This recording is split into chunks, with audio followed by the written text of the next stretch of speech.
Thanks. I appreciate having this opportunity to talk about Super 2s. For those few of you in the audience who do not know what a Super 2 highway is, think of it as a corridor with passing lanes that transition from one side to the other. It is discussed in the roadway design manual.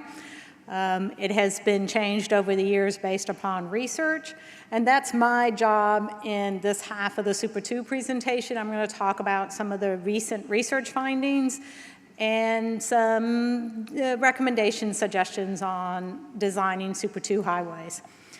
Currently, there is some standard sheets that provide information on the Super 2 design. This is one of them. This is called the alternating. And the idea here is that as soon as you drop the passing lane on one side, you pick it up on the alternating or the other side. And so it kind of weaves back and forth. The other sheet is called separated, and the idea here is that there's more of a gap between the passing lanes. One of the things I wanted to point out here is the optional 4-inch dotted extension line. I'll talk a little bit more about that in a little bit later in the presentation.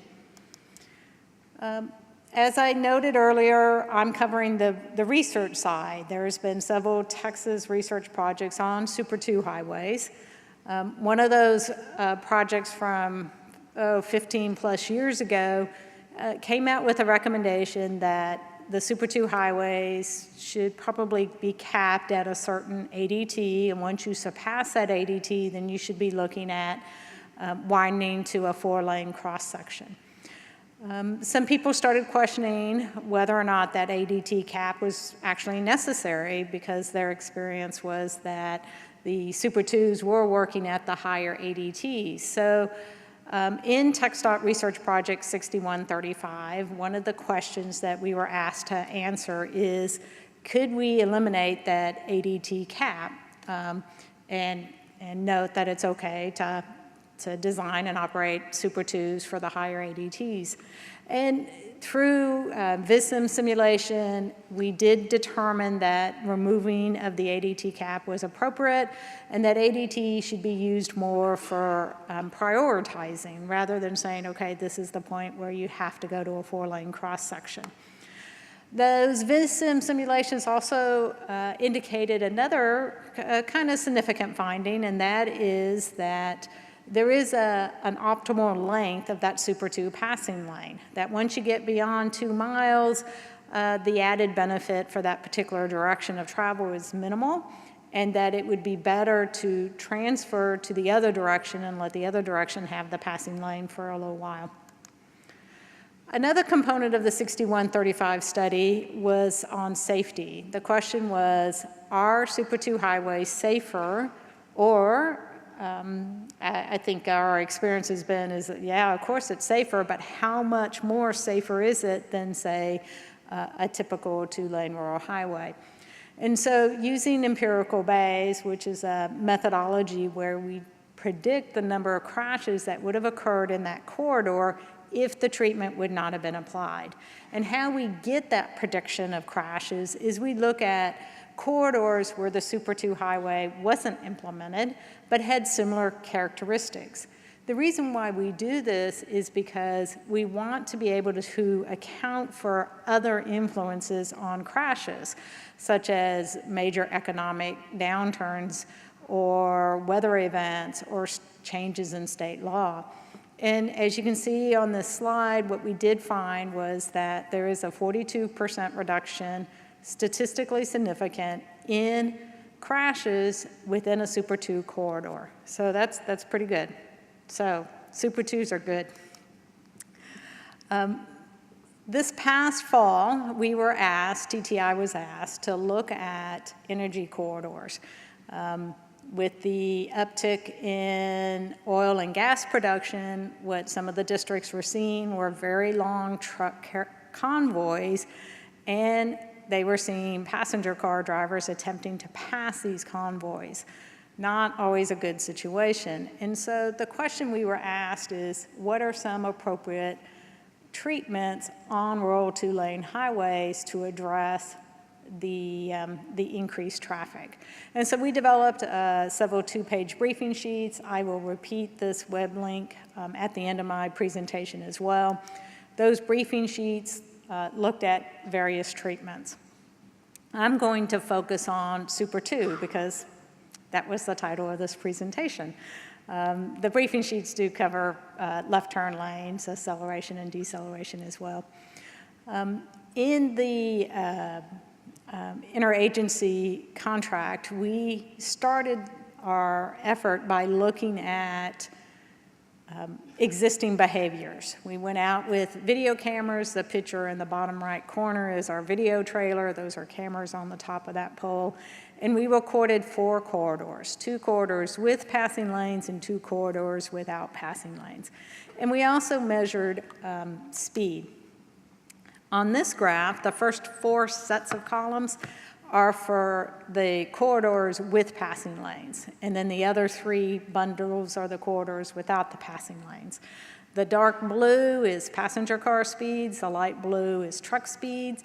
And one of the things that we saw that became very obvious is that the speed differential between cars and trucks is less when there is a passing lane present. So again, another indication of the value of having passing lanes in these energy corridors. We also saw that speed variability is smaller, and other research has demonstrated that lower speed variability is associated with a safer environment. One of the other questions we asked is the consistency of the Super 2s that are been designed within the state.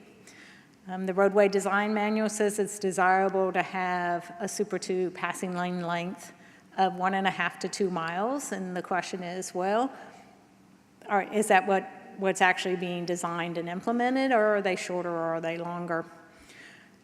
The idea is that the more consistent we can be on certain features like signing, marking, passing lane length, then the better the driver expectation is of the condition. So if the driver knows that another passing lane is just down the road in 4 miles because that's what the sign tells that driver, then their behavior should improve. So we looked at 20 existing Super 2 corridors. We had our student workers using Google Earth aerial photography, find the Super 2s, and then drive. We call it driving by way of Google Earth.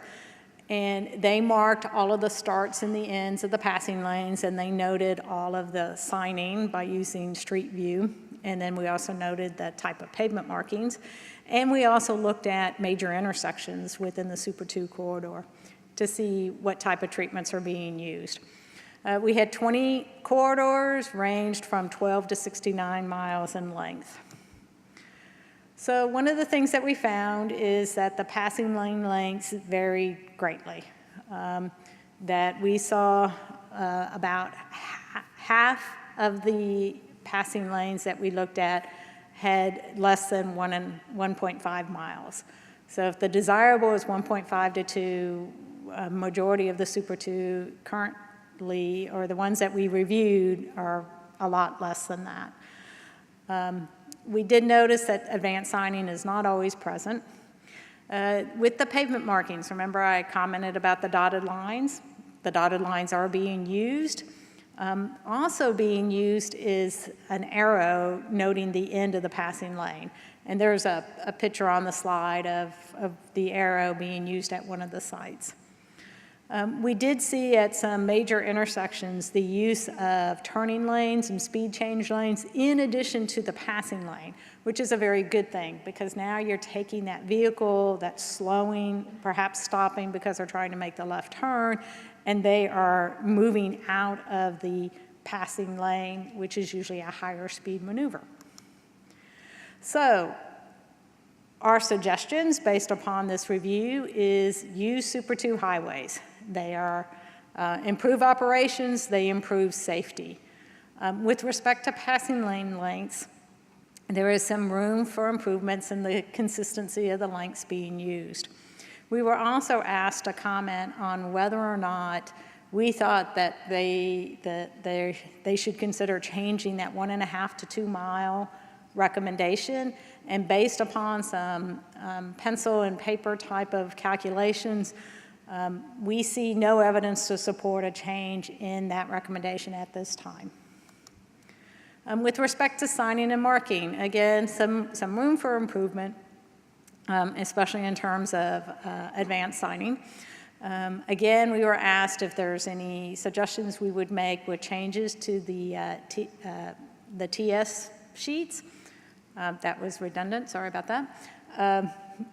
With respect to the TS, our suggestion is that if there is some updates to consider adding the end of the lane arrow, but as an optional treatment. Also on this slide is the example from Minnesota. They tie their end of the lane pavement marking arrow in with their lane reduction sign. There is still much that's unknown with respect to behaviors on these truck convoys. And so our suggestion was that TxDOT consider a research project that focuses on the behavior of the truck drivers and the behaviors of the passenger car drivers in association with these trucks. This idea just went into the queue, and we'll find out in a few months if it competes well with the 100 or so other ideas for research, and whether or not there will actually be a research project on looking at trucks and Super 2 highways. So in closing, there are these tech briefs that are available at this website. If you want to know a little bit more about the calculations Marcus and I went through to look at the potential effects of heavy vehicles on the operations of Super 2 highways, we documented those findings in a TRB paper, which you can Google, or you can send Marcus or I an email and we can help you there. If you have other questions, the list of names here, Marcus, John, and Bill, these are the team that took a look at the Super 2 highways this past fall. So with that, I will leave that up, and I actually have, I think, a couple of minutes for questions, if someone is so brave as to ask a question in this big room, and if I can see you.